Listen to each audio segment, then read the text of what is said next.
Би докторийн ажил хий гэж олон жил бодсон юм аа.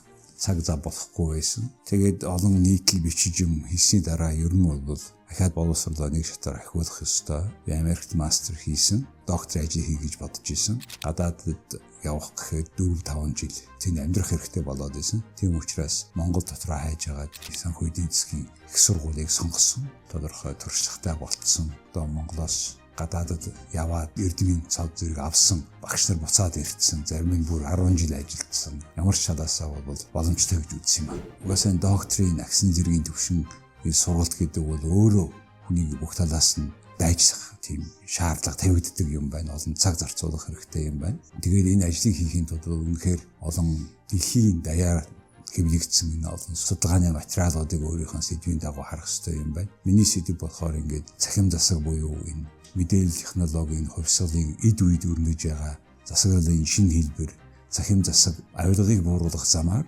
бизнесийн орчинг одоо сайжруулах энэ талаар одоо ямар нөлөө үзүүлж байгаа вэ гэсэн судалгааны ажил хийж байгаа. Голдуудын Япон, Солонгос, Америк, Чех олон гадаадд төгссөн юм доктор багш нар байна. Тэгээд бид нэр 5-6 зарим нь 10 жилийн туршлагатай.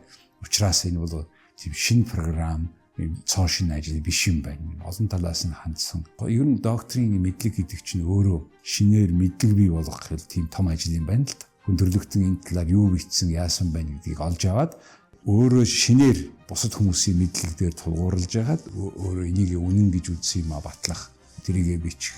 Яг энэ ажлыг хийхэд юм бэлдсэн олон боловсон хүчин залуучууд багш нар байна гэж би харж байгаа шүү. Докторийн хөтөлбөр өөрөө жишээлбэл 3-4 жилдээ хурдан явъя гэвэл нэг 3 жил багтах хэрэгтэй юм байна. Судалгааныхаа арга зүйн хувьд гэтэл нэг нь одоо ингээд чанарын аргаар, нэг нь тооны аргаар, тооны судалгаа яаж хийх вэ гэдэг. Тэгээд дараа нь хосолж яаж хийх вэ гэх мэтэр ингээд хичээлүүд нь харилцсан бие биенийг ингээд гүйцээж нэмж яваад байгаа учраас ер нь цагтаа хийхийг л оролдож байгаа да.